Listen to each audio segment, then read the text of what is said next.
Hello, everybody. Welcome to the Story Studio podcast. We're doing State of the Industry. Hopefully these are noticing some rhythms, asking some of the same questions again. I'm seeing patterns. It's kind of cool.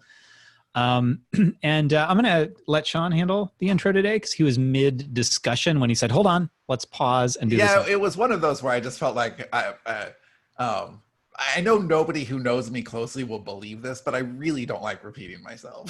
I end up telling the same stories because the same stories come up and like, oh man, I don't want to tell this story on the call. He's heard the story.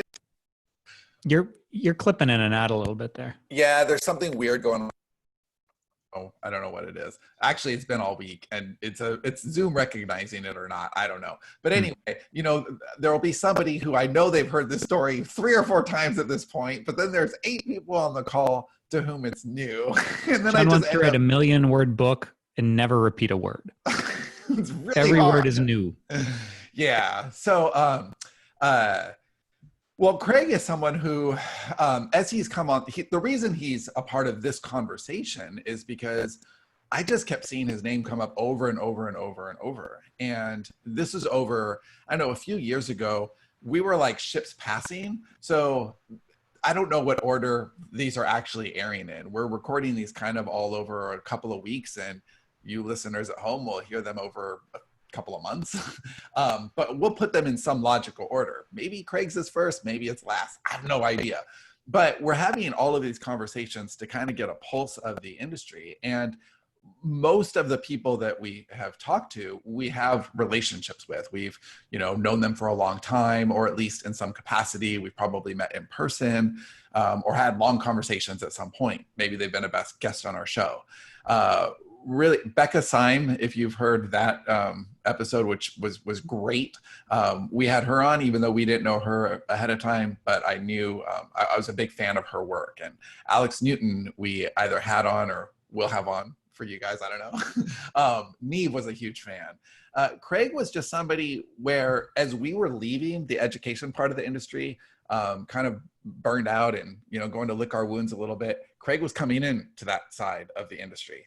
And we just heard so many great things about him. And it's really awesome to kind of step away at things that we tried that we just didn't ever nail it the way we wanted to. So the Smarter Artist Summit is a really great example.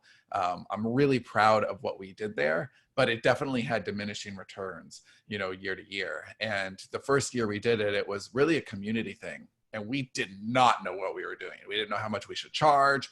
We didn't know like what venue to do or any of this stuff. And we're just like, okay, we're going to figure this out. Let's lose money. Yeah, we did lose money. Like we charged a lot of money and lost a lot of money. It was awesome. And the ways that we lost money were preventable and stupid. It was really aggravating. Yeah. And so the next year we're like, okay, we're going to get this. And the first year we didn't do it again because it was profitable. We did it because it was a really great community builder for us. And we just really felt a lot of pride in kind of the market felt like we were making. Year 2, I felt like we kind of shit the bed and we made a lot of really bad choices. And year 3, we were trying to rectify that. And I thought that was great. And then year 4, it was like, we don't ever want to do this again. Like we've lost money 4 years in a row. It's not fun. There's always some people who really appreciate it. And then there's the bitching and it's just so not worth it. And as we were leaving. Wait, hold on. I want to correct that just a little bit because from my perspective, year 4 was the year where we were like, we don't ever want to do it again, but not because of the conference. The conference, the 4th year conference was always amazing. Been awesome. It was a perfect note to go out on. Yeah, the conference itself, we really did go out strong and we were really proud of what we did there. And we did, it was really organized, and some of our, like Neve, who is, essential to this company, was a part of that event. Like that's where we met. So we really did finish strong, and that was important to us to finish strong. But it also was the time where we started hearing a lot about the Vegas conference. I think it was the same year we were going out and you were coming in. And, the number one thing that we got is like, oh my God, their conference is 50 billion times better than your guys's and it's $99. And you're $500 and you suck. You only have one track. And it was always, there was a line at our event for people to tell us that. Didn't actually happen. Yes, you're absolutely right. Nice. but the aims were different. The whole thing was different, and I'm just really happy that there has been such a positive force. And you came in and you did what we tried to do, but you've done it better, and you've given more value, or at least a different kind of value, and really scaled that. And it seems like COVID kind of probably fucked up your plans a little bit, but it seems like that was being scaled in the right way. So I'm not even really sure what it is you do. I've read a couple of your nonfiction books, and I know how instrumental you've been in the conference. But like, I just know that you've talked to so many authors, but more importantly, you have a really good heart, and a great heart who is just invested in the community. Is just somebody who, even though we haven't met yet, I know you're a valuable part of this conversation, and just a big, very warm welcome to our show. Hey, thank you. I'm Craig Martell, and I'm coming to you from the subarctic. So yeah, outside is I just pointed outside because it's actually the subarctic in here too. It's just odd how that works. But I went to my very first author conference was Sterling and Stone, was the SAS in 2017. And we had already decided that we wanted to do a conference. Oh, I'm sorry, Craig. That was year 2. That was, and I now that I got you guys here in a captive audience, that was utterly horrendous. And I'm like, hey, I can better than this. I've run like 10 different conferences and shows, and had a lot of experience, and I saw some great things, and I saw some great potential. And the biggest is the potential. And I would always recommend, don't go with the most expensive hotel in town, and little things. Oh, like yeah. that. So I'm right with you, Craig. Oh, and you guys suffered the pain. Yeah. And please that was, tell me you went to another year and not just 2017. No, 2017. I'm like, I'm never. Oh, back to this. That was the one bad one. The other 3 were so much better. So the and went to that conference, and then decided, hey, it's time. And Michael asked me and said, yes, I'll run the 20 books to 50K group. We were at 5,000 people at the time. We ran a quick survey, who wants to come to Vegas for a show?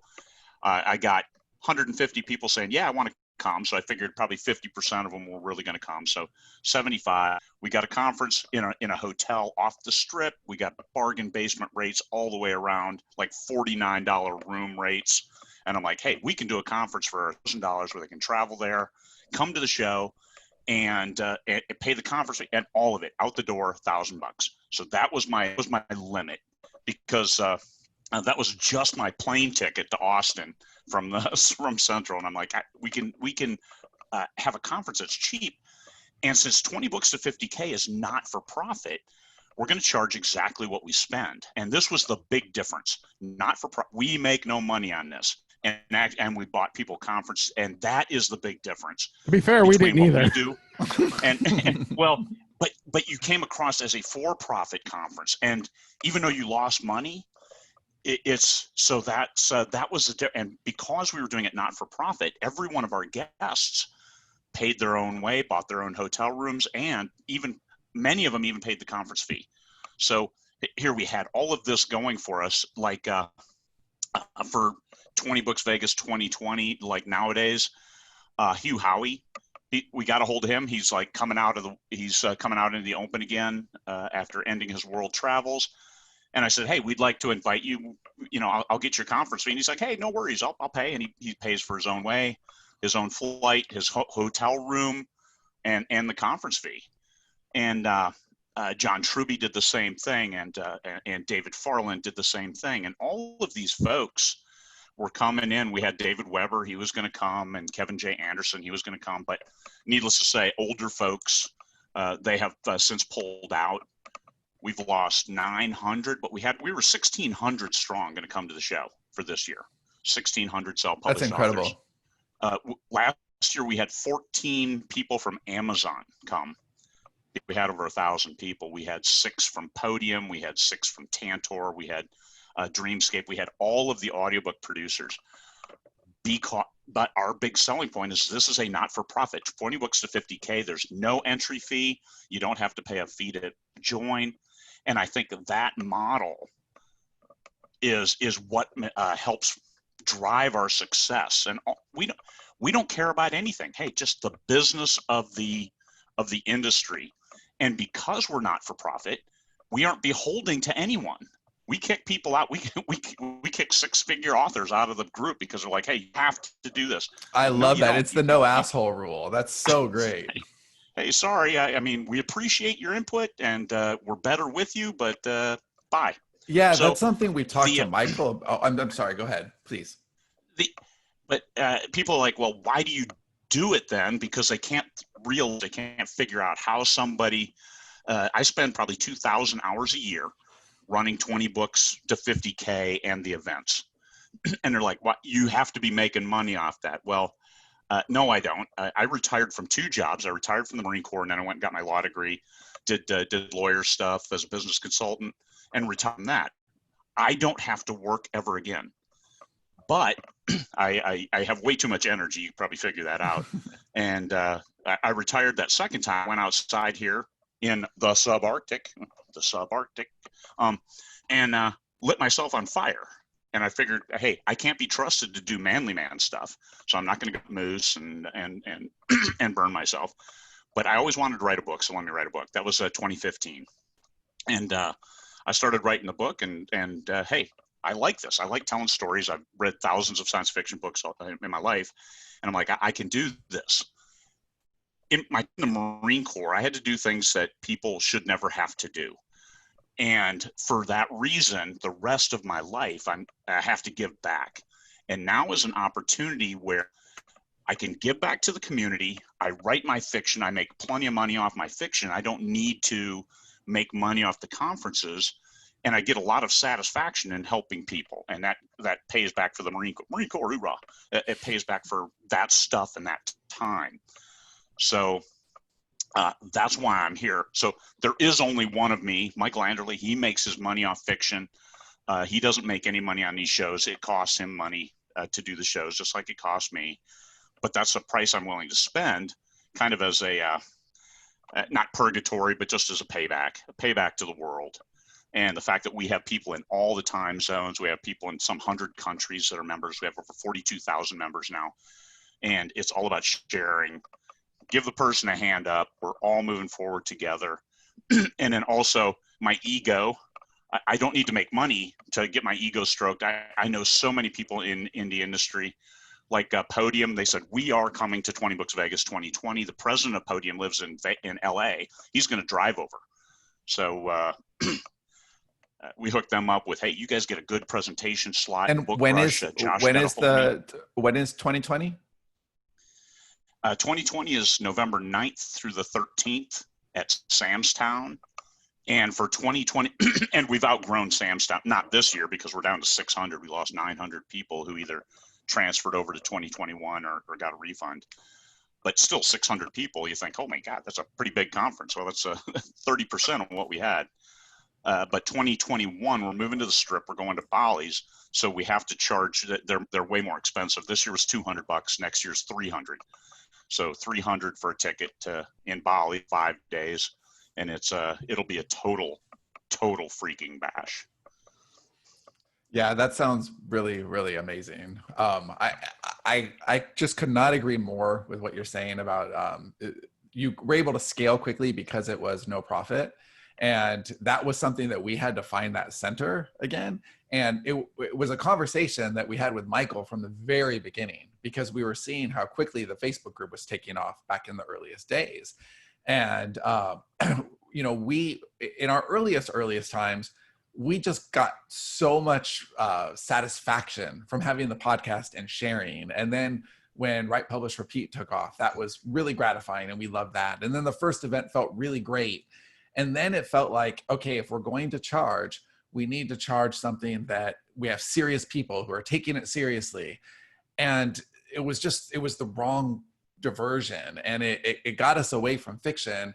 And then we started to resent the relationship because money was changing hands. And Michael always said, I don't want to ever charge anything because then they're customers instead of get the fuck off my Facebook group if I don't like it. Yeah. And that's what happened to us. And so we needed to course correct that. And now we're just back to the podcast and having fun. And we're a fiction company that makes our money from fiction. And then we can share, you know, what works when it makes sense to share.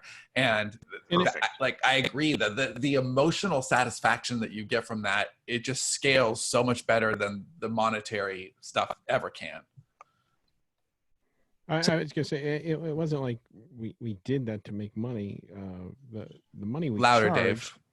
The money we charged was, you know, going for all the shit that you had to pay for, the employees we needed to put it all together, and all of that stuff. So I never wanted it to be seen as like some way to get money, because like everything you guys said, it wasn't that. We lost money. Like a lot of the things that we've done that I think people might think we did for money, we spent way more money than we even came close to making. So, yeah, we've always been way more profitable as a fiction company than as a nonfiction company. Like, I know that there are people out there. Yeah. There are people out there that are like, you know, selling these, you know, courses and stuff, and it's all about the money for them. They're not doing it for the right reasons. Yeah, and it definitely seems like everything that you've like put your hands next to anywhere has been just really about the community. So let's talk about the community. Let's talk about in the years that you've done this, because you've not only scaled in the size, and I think the appreciation that the community has for what you're doing, but you've had to have seen kind of the temperature of the average indie author change too, because as we were leaving, it was a kind of a weird time where it really was turning into pay for play. So the basic economy of indie publishing was changing.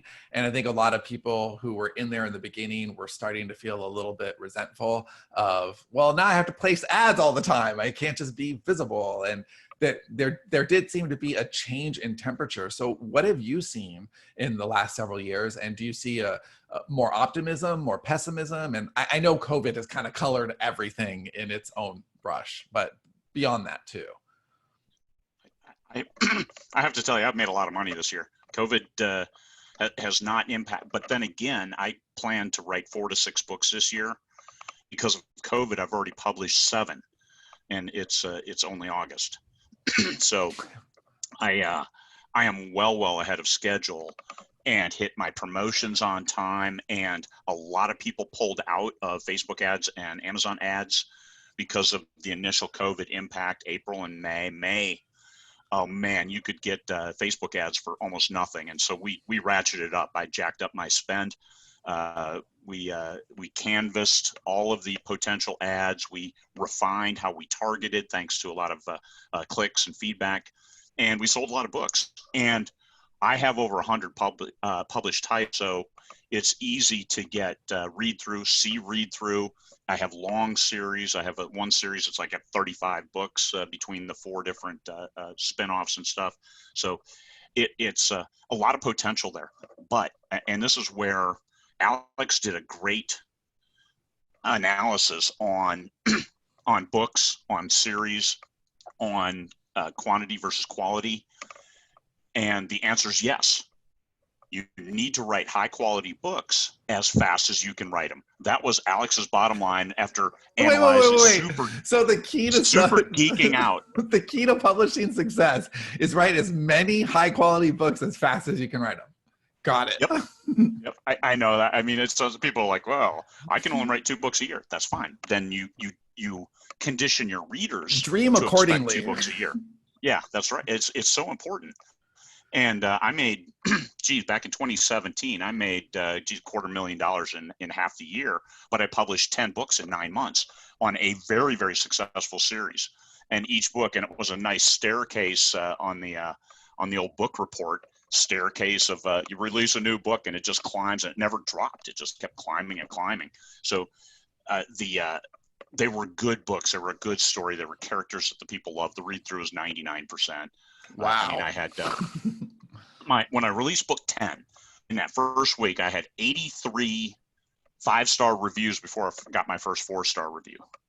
Wow. So, and my current book, Rise of the AI, that's a book in my current best-selling series. I'm at 71 consecutive 5-star reviews and nothing else on that book.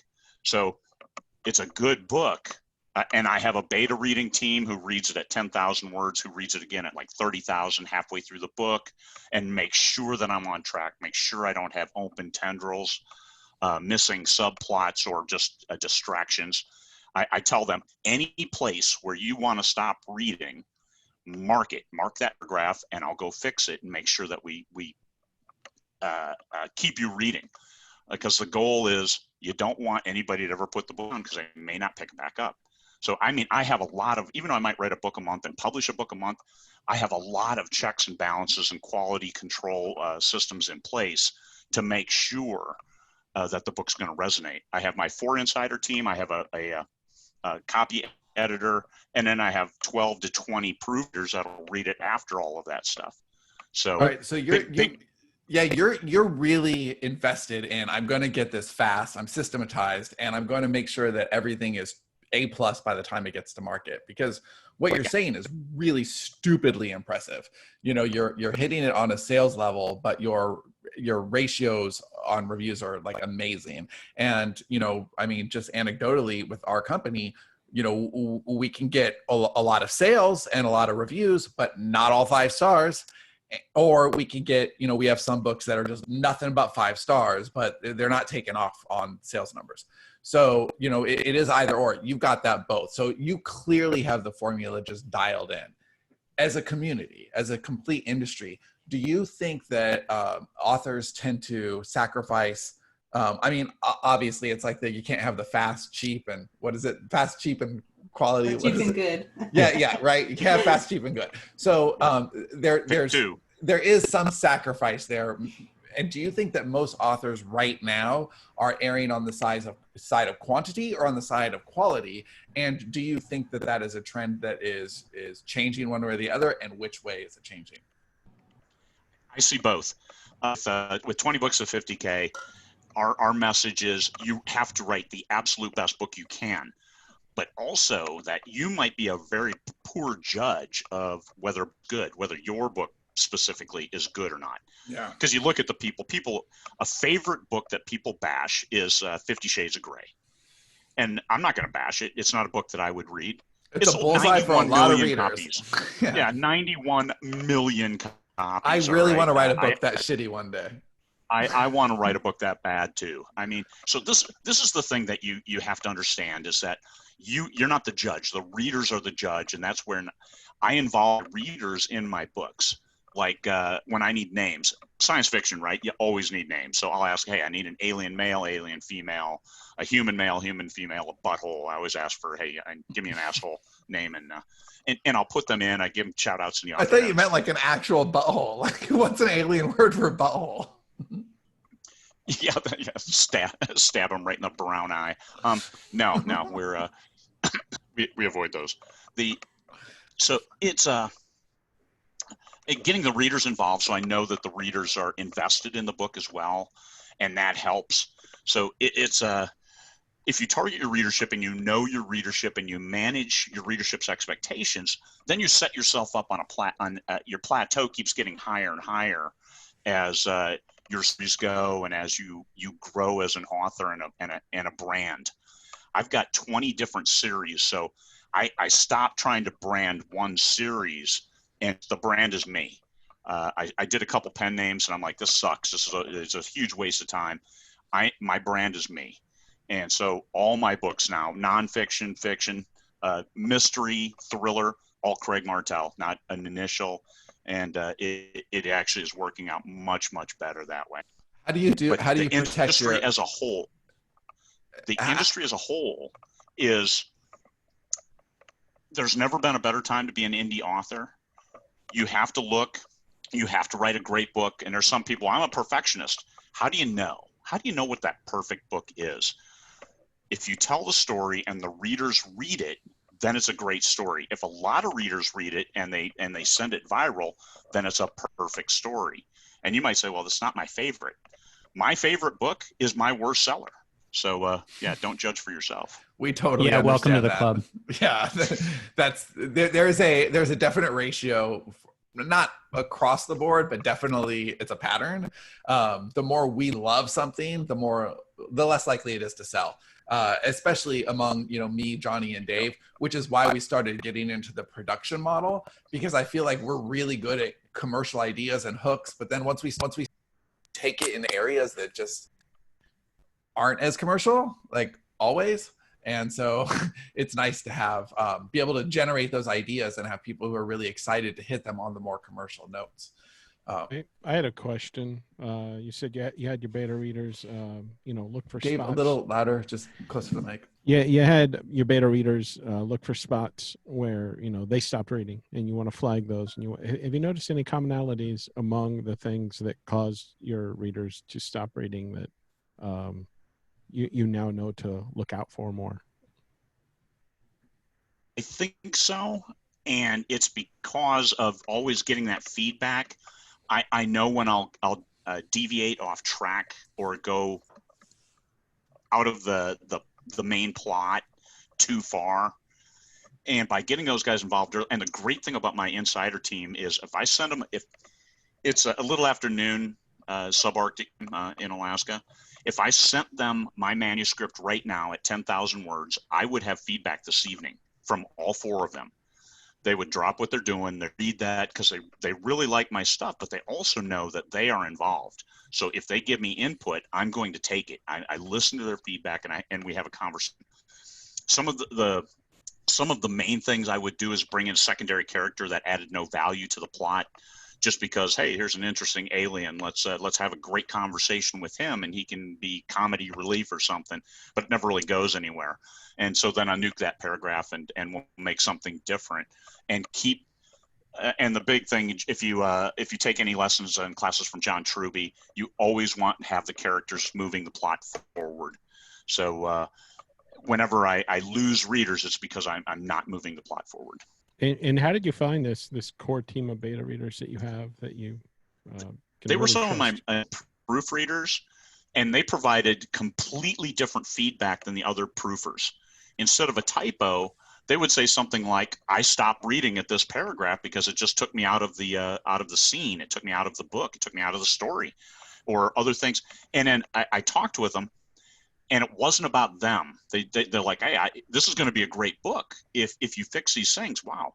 And this is they honestly wanted me to be a better author, and not that I was bad, but they weren't in it for themselves. Even though I give them a shout out every book, I list them right there in the main credits. It's still they were trying to help me, as opposed to, hey, look what I found. Nope. And they didn't post publicly. They just, hey, private message. Hey, here's what I saw. What do you think? And that's what I liked. Can we talk a little bit about process in terms of how you involve beta readers? Like, for example, do you have standard points in the manuscript where you send it to them, or is it like you write a certain amount and then you're like, okay, I definitely know I need an opinion here, just based on how this particular story is going? And also, if I could piggyback, are these like volunteer beta readers, or do you pay them? I don't, I'm not involved in that part of our own production. I don't know. They're volunteer, and that's they're most of them are retired. I have 2 women, 2 men, liberal, conservative, all different spectrums on for religion, and so those 4 people give me the broadest range of input on all things. They're retirees or disabled, and so they have it gives them a valuable thing to do that they like to do.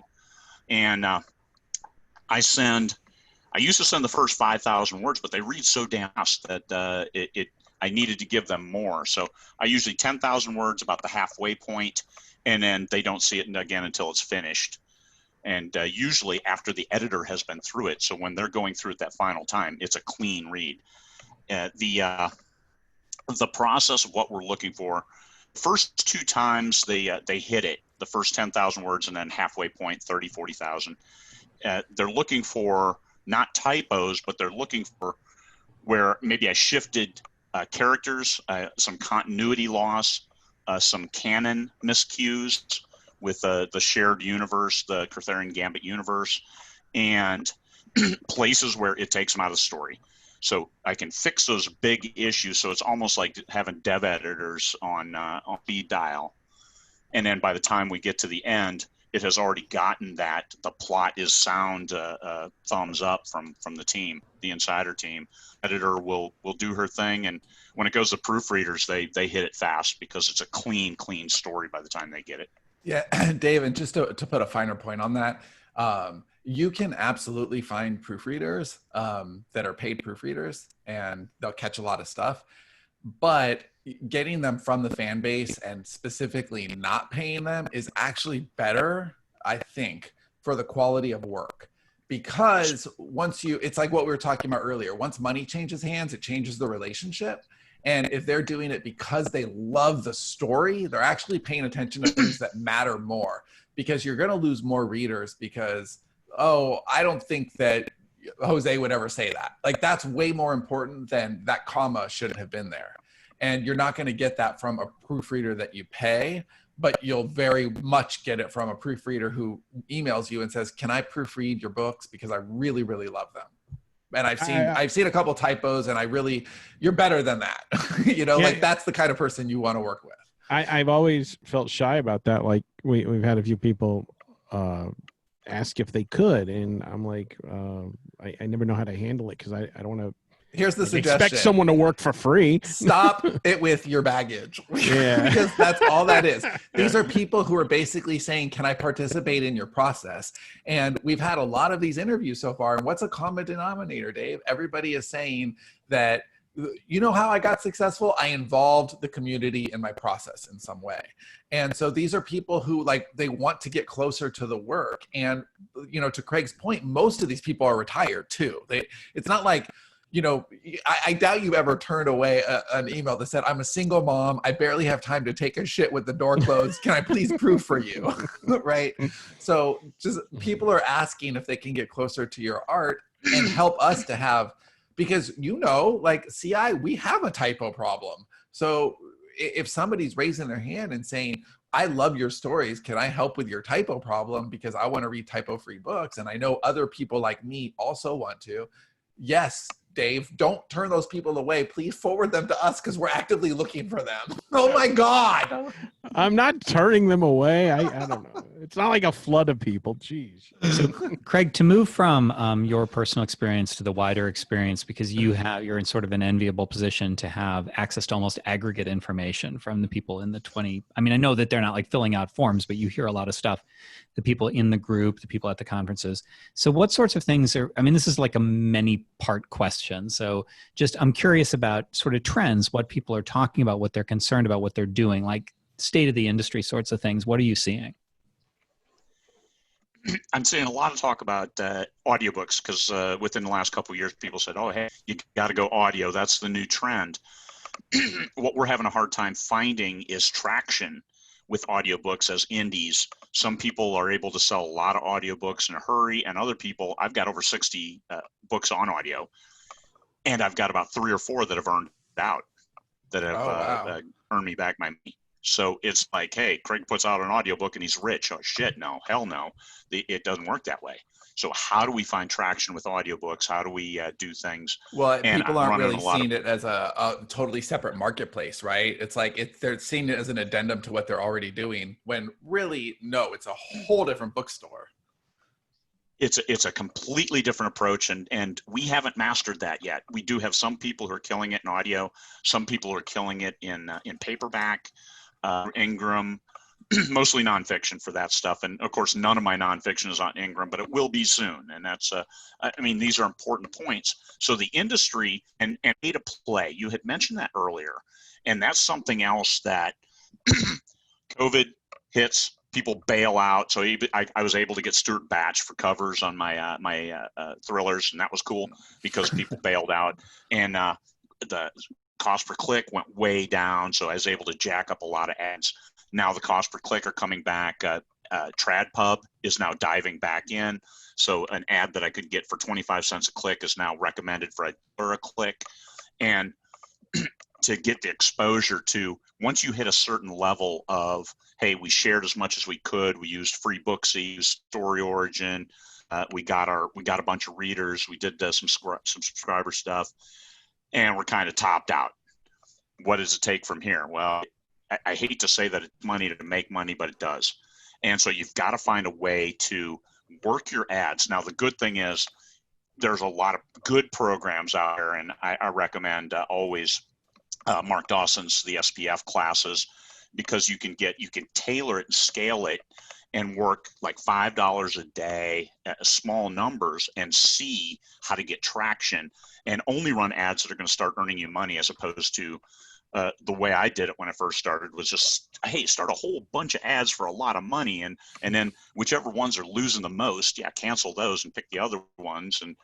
But I had a base readership allowed me to do that. I built that fairly quickly, and that was just a combination of various things, and engaging and writing good books, and finally getting that traction of good books. Plus, I got a TradPub deal in my the third month I was published. So the very first book I published, somebody said, "Hey, an imprint of Simon & Schuster is looking for a post-apocalyptic, but not zombie. They own the zombie market, but they want to expand something else, and they're looking for manuscripts." I'm like, "Hey, I happen to have a book." And I gave it to them, and they're like, "How many copies have you sold?" And I said, 50. And they said, "Okay, unpublish that, and we'll consider that this is unpublished, previously never published work, and we'll make some changes." And so I got that deal, and by September, I published in January of 2016 my first book. By September, I had 3 books with the imprint of Simon & Schuster. I was an all-world bestseller with that series, and life was pretty good. So that helped. Then my other books, even though that was post-apoc and the space opera, space adventure is what I really like to write. And it's from the community as a whole. I know I know I walked all over the place, but hey, this is me. And oh, it's us too. The community as a whole, the biggest concern is the pay for play. How can you expand your business to a certain point, get your books in front of readers, a new author, with no money? And this is a lot of people. This is your single mother with a 3-year-old and now, or a 5-year-old, and now having done school. And oh, by the way, I'm trying to write books too, because I'm barely making ends meet, and this is an opportunity. And those are the people who we try to help the most with 20 books to 50K with, hey, let's do a newsletter swap. Let's do these various promotions. Let's do giveaways for courses. We gave away a John Truby course on his better writing.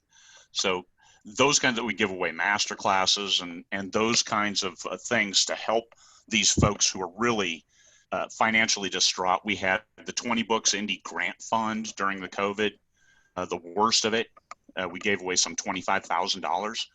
We had a number of people donate money, and we were able to parcel it out and help people get over the worst hump of the COVID. So there's all kinds of opportunities, and those are the people we try to help the most. And the best thing is the 6-figure and 7-figure authors are helped as well, because it gives them an opportunity to give back without any kind of ego stroke or stuff. It just makes them feel good. And I think the overall message of a rising tide lifts all boats is one that everybody can get behind. I have a question about pay to play. I try to host the podcast Beyond the Podcast as if, like, I try to send my mind back to when I was starting, right? Which isn't always easy because it's been a while. But we're in a position right now where, I'm very fortunate. Like, I've got a bunch of books under my belt. I got some success, and the company handles things like ads. And so I'm trying to think back to when I was first starting, and I was just one-man shop. And the idea that you had to figure out ads in order to sell books would have been so intimidating. I wonder if I even would have started, like, honestly. And I'm a fairly like DIY self-starter sort of person, but I could see ads putting you off enough to be like, yeah, because I remember when we had Ed Robertson on, and he first started talking about BookBub, right? So this was very early, and it was when BookBub was truly the Death Star, and the idea of spending a few $100s for an ad, that was already a little intimidating, but okay, it was just a purchase and a click. It wasn't, you didn't have to manage it. So what would you say to somebody who had that sort of mentality? It was like, man, I'm good, I'm willing to work hard, but oh my God, I can't be everything. And the idea of having to not just put forth money, Because for me, it wasn't about money. It would have been about time, effort, and just mental space. What would you say to somebody like that? You can take little steps and you can get there via little steps. I tell people you only need to learn what you have to know at that point in time. So Just it's in time not like learning, you have right? just in time learning. You don't have to know all of it before you publish your first book. God, that's way too intimidating, way too overwhelming. So people are like, what do I do? I started my newsletter. I've got 4 subscribers. I got this stuff. I have a website. I'm like, if you have a newsletter, then put that in your back matter, publish and learn. The best thing you can do is learn. So people are like, I don't want to publish until I know how to advertise. Well, how do you advertise if you don't have anything to advertise? What do you practice with? And you can practice on $5 a day. And if you put your limit at 5, Amazon might not spend that. So you got to have that book published before you can use Amazon advertising. It's interesting how that works, but that is how it works. And that's what we tell people. You got to start somewhere, and baby steps. You can learn as you go. You don't have to know it all, because even 7-figure authors are learning something new every day because it changes so often. So you can't know it all. And this is probably the hardest thing for people to get their head wrapped around is you just need to know enough. And usually that's dangerous. People say, hey, I know enough to be dangerous. Well, in self-publishing, that is the right answer. You need to know just enough, and you'll be okay, especially if you watch it every day. Because if you know just enough and you're spending $10 and you watch your sales and you're not making any sales, stop that $10 spend and do something different. Don't go so far down that road that, oh my God, my credit card's maxed out. No, I don't do that. Well, that's why never tell people max Amazon Amazon's a much better place to experiment with ads than Facebook is, because Facebook is an open credit card, and It'll Facebook take all your money. Right. Facebook's actually awesome if you are somebody who understands how to write copy, you understand how to rotate images, you understand conversion at a more like a wholesale level. If you're running AMS ads, they're like, you put limits on it. Good luck if they'll even spend it half the time, and they won't go over. Like, it's not just an open credit card like it is on That's Facebook. Right. So your knowledge base, you don't need to know as much, and the risk is way, way lower. So if, like Johnny, to answer that question, I think it's actually easier in a way than it used to be. So I don't know if you're listening to this, you've either already heard the episode with Joanna or enjoy it in a few weeks. But when Joanna was on, she was talking about the new auto ads and how, how good the AI is getting, that if you write something that is truly, truly on genre. Now, this doesn't work for her. I imagine it doesn't work for you with all your cross genre stuff, because if you're doing nonfiction and mystery, right, you're confusing the AI. But for somebody, the example she used was just like a straight on genre romance. So she can pop that in, run an auto ad, and it kind of will find the readers as long as you put the budget there. And if you're paying attention to it, to Craig's point, you just learn a little bit each day. You really pay attention to the numbers. It's not as much fun as just writing, but it's probably more fun than sending in query letters. I'm curious. Oh, sorry. Go ahead. Go ahead, Bonnie. No, go ahead, because I was going to change the subject. So. Oh, okay. And that's a little bit. If you budget just 10 minutes a day, and you focus very specifically on Amazon ads, you look at the data that they provide, which is a few days old, so don't get dissuaded after one day. So few days, watch it for a week, see your spend, see what you're making. And I do everything at the macro level because I have so many damn books that I can't do it book by book. And I have an idea on the read through of all my series, and look at that from a macro level. I spend this much, and I can spend up to $1,000 a day. Don't let that intimidate you. I didn't start that way. I started with $5 a day. And then I dove into Facebook, and I wasted $50 a day and didn't make a single sale over like a week or 2 weeks. I'm like, oh my God, this is insane. So don't do that. You can learn a little bit at a time and move your way up. And it's so much easier that way. It's less than 10 minutes a day. That's all you need. And learn just a little bit different each day. Come to 20 Books 50K, ask a question, ask Johnny and Sean a question, and see what you can. Or move, Dave, if you want to know the learn to worst possible and answer. Dave is the answer man, though. Yeah. Sorry, Bonnie, before you change the subject, I just wanted to say, and I think that this is maybe one of those really good like demonstrations of why now's the time to start, right? Like, so I'm looking back and saying, well, when I started, I didn't have to worry about that because it just wasn't a pay to play atmosphere just yet. But when I started, I also went, well, shit, I missed the big wave of like where you could turn your book free and then you'd sell 1 billion copies the next day. So there's always going to be that, man, it would have been easier 5 years ago or 2 years or 6 months ago. And it's probably going to get more complicated, right? Like as the industry matures and solidifies, and there'll probably be more complications, not fewer. So don't lament the fact that it used to not be pay to play. Get in now while it's at least somewhat understandable before it becomes indecipherable. You know, the best time to plant a tree is 20 years ago. The second best time is today. So. Yeah, fair. Okay, I want to ask you. Did Bonnie's question? Oh, Bonnie. yes. No, please, Bonnie. Okay, and I apologize, this is a change of topic, but I'd be really interested to hear what you're seeing in the indie community in terms of like going hybrid. It seems like several people that I know just from the circle of writers I'm familiar with, like several of them in the last year have all done traditional publishing deals. And each one of them I asked, like, that's really cool. How is that leveraging, like, how does that work with what you're doing with as an indie? And I think 3 of them said they just really always wanted to be traditionally published. And the 4th one was like really interested in getting into bookstores. And I'm just curious, what are you seeing? First of all, I mean, you're a hybrid author. Like, what did you do with that? How did that affect what you were doing as an indie? And also, are you seeing people finding ways to go hybrid and leverage it? Or is that something more, are people pretty still fiercely indie?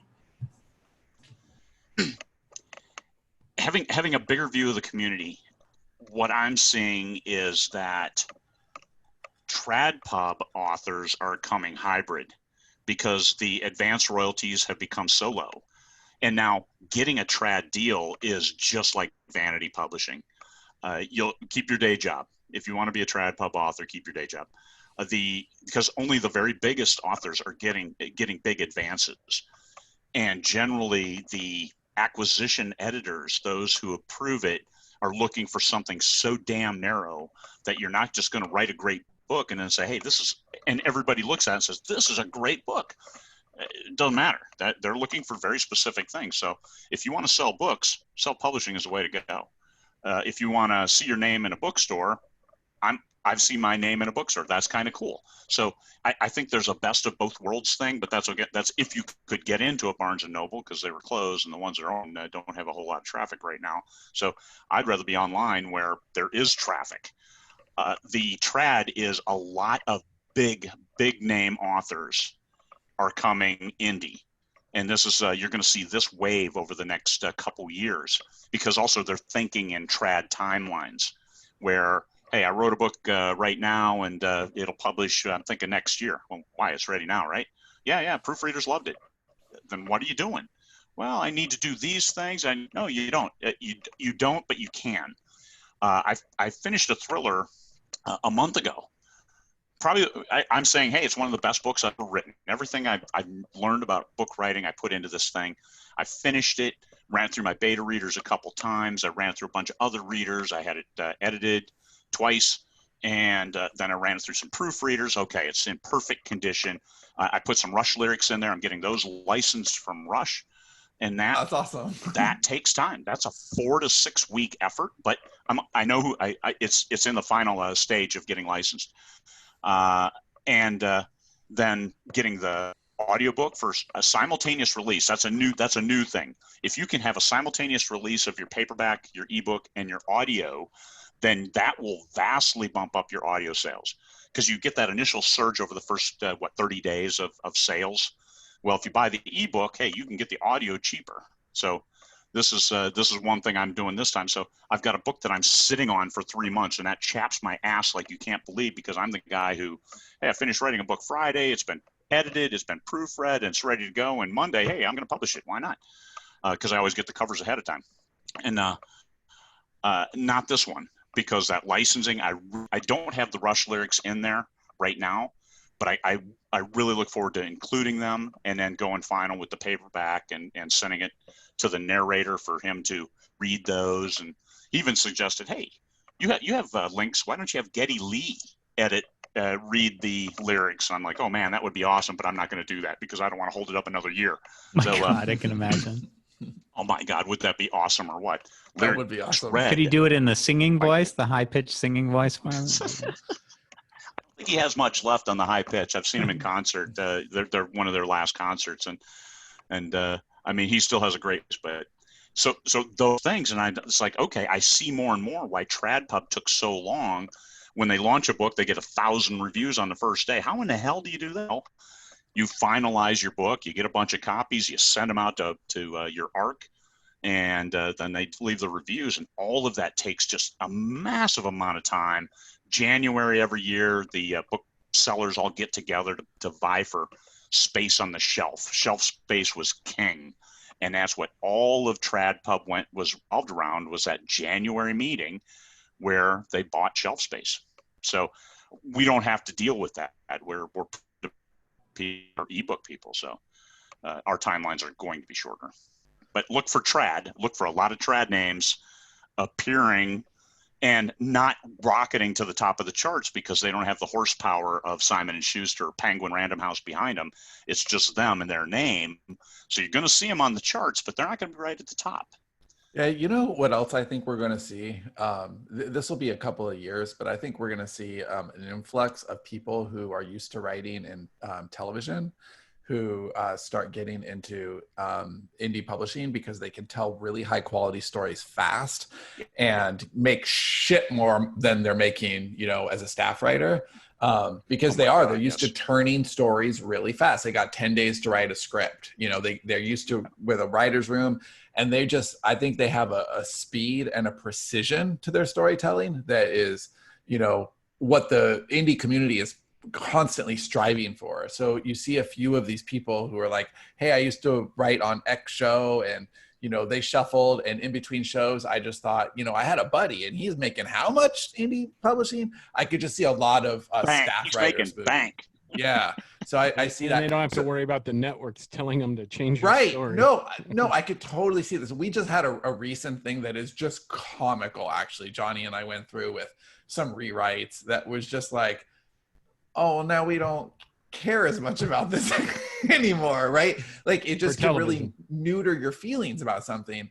But if imagine you're a staff writer and you're used to coming up with some really great ideas, and you're getting dulled, but you have all this energy, you want to tell these stories. I do see that as a trend a couple of years from now. I don't know why those people aren't writing stories right now, because they don't during know all this downtime they probably are. But they don't have the vocabulary around indie publishing. Like, that's not where their brain is. They're in the churn business. We got to sell script. We have a bunch of people coming from Hollywood, thanks to John Truby. Terry Tatchell was coming, and a few other people from Hollywood that they knew, that they said, hey, you got to come to this conference, because they came last year. And I think we're going to see bigger and greater influence within self-publishing for exactly those people. There's always room for more good stories. Yeah, for sure. I want to close. I don't know if anybody else has questions, but my last question is one that we've kind of, I think, asked most of our guests.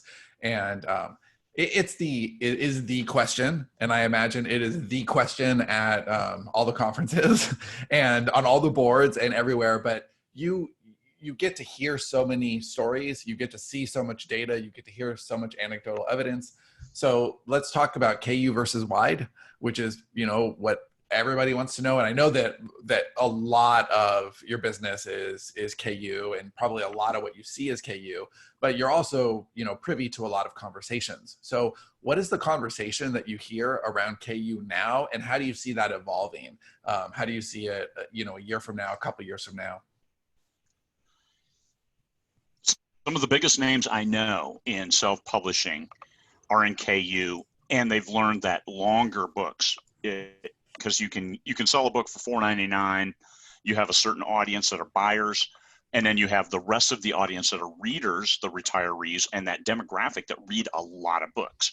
And so longer books, so we're shooting for, 90, 100,000 words on that first book. And you look at that 100,000 word book in KU, at last month's rate is going to earn you $4.30.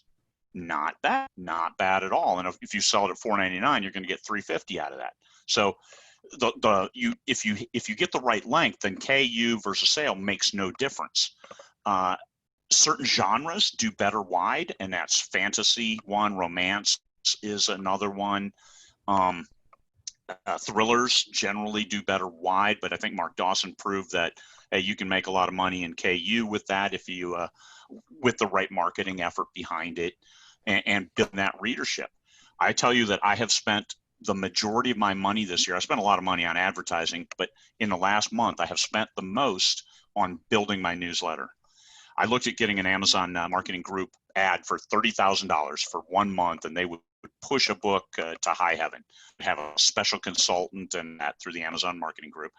And after talking and watching, I'm like, I think I'll be better off long term if I just gain readers and organic. Yeah, spending 30 grand on building a list seems way smarter. It's massive. And actually, thanks to some really good and high effective ads and a great onboarding sequence, I am getting clicks for 16 cents. And I am adding a name at the end of those 5 onboarding emails for a total cost of 36 cents. So I'm getting 3 for $1. So $30,000 right now. If I can maintain that trend, that's 100,000 names that I got on my list because they got a free book that is a great example of my writing, and then 5 free short stories and an audio book during that onboarding sequence. 100,000, yeah, that the payoff in that would be massive, and already we're seeing it. It's good. I love this because I totally brought you on because I wanted to talk about your community stuff and all of that, but really you're a really good fucking funnel designer, dude. Like I want to have a conversation just about funnel design with you, me, and Neve. Like we'd go to town. So I love that. I love how much marketing you bake into it. I loved what we're just talking about with 30 grand to build a list. We're doing some similar initiatives because it's just a much smarter way to spend. I love it. I love the things you're saying.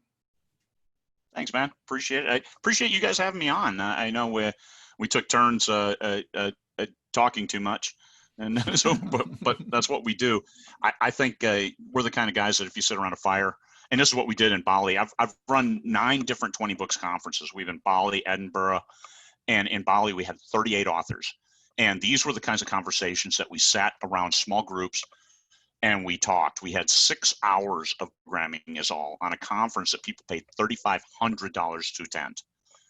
6 hours of program is all over in each day of 3 days. We only did 3 hours the last day. Everybody's like, hey, let's go to the pool. The pool, hot and cold running beers because it's freaking Bali. And it was like a gazillion degrees out. And that's where we had the conversations from that conference, from those 38 people who showed up there. And this is what you get from a mastermind session. 7 are now 7-figure authors, and I think at least 10 are 6-figure authors who came out of that show. So half of them are benefiting massively. To prepare for this round of interviews, I listened to the last year of Mark Dawson's show, and we've just been really underground producing for a couple of years, and now we're like, okay, now we have a catalog. Now we're ready to launch onto the world. Let's reopen some conversations and we start, researching again. And so I was listening to the show, and I don't remember who it was, but there was somebody talking about the Bali thing. And I was just lit right the fuck up. I'm like, oh, that's the first thing where like I had actual FOMO, because that's the kind of event, I don't go to conferences. I do go to masterminds. I go to a few a year, and I haven't been able to this year. It's the first time I haven't because everything got canceled. But the value there, I am just 1,000% with you. It's extraordinary. And $3,500 is cheap. I mean, for what you get. And I was listening to that thinking, I think I immediately sent a thing to Neve. I got to go to Bali next year. Like, whatever that is, like that's my jam. The next, I think the next mastermind we have will be Cabo. We're going to do a high-end resort. We're going to charge like 10 grand to get in. but keep in mind, this is the mastermind. This is yeah, there's folks who there's one that I do that was in different. Cabo last year, and that is how much it costs. It's 10 grand. But the difference is Yeah. it's not publishing. I'm like, there's like 2 people in publishing there. It's all other industries, but I just want to be around really smart people for a few days. Like that really matters to me. It makes me, I think, a better thinker and a better human, especially because this group is really super compassionate and just like world changer type people. And so like it is worth it to me, but not really. Like like I don't really get an ROI on it other than I feel like I'm a better person, and therefore like my ROI will come later. But a conference like this, well, it's actually relevant to the business I run every day. So yes, all day long. Yes, I can't wait for that. This is it. And the great conversations can be had. And you find those tidbits of, geez, Amazon Market, because we had a couple people try those and they did okay, but they did better with the list. And it's like your list is your gold standard. If you can have that bigger list that's organic, and this is why you really have to manage it well. Tammy Lebrecht, I think she's still coming to Vegas, but the Newsletter Ninja, we're talk about. You may have already heard her episode, or not. Oh, we're recording it in a couple of weeks. No, I mean, okay, good. The space time with all of this. I don't know whether a listener right now has already heard Tammy or they're going to hear Tammy. We're going to hear Tammy next week. Good. And that's so you will have already heard her on one of these shows, and that's I mean, she knows her stuff. Listen, pay attention, learn what you need to know when you need to know it, and don't get overwhelmed with all of it, because I've done nothing but this industry for 5 years, probably 3,500, 4,000 hours a year, and I just scratch the surface. There's so much to learn. Don't worry about it. Don't let it wear you down. Learn a little bit at a time, apply it, move forward. The most important thing is you write a great book. Thank you. Well said. All right. Well, thanks for being on again, Craig. And it's overdue, I think. That's one of the things I'm enjoying about this, is that we were talking to people that we probably should have talked to a long time ago. And for everybody else listening and watching, thanks for listening and watching. And stay tuned next week for another episode. And until then, see you later. Adios. Thanks, Sean, Johnny, Bonnie, and Dave. Thank you very much for having me on. Of course. Thank you. Thank you.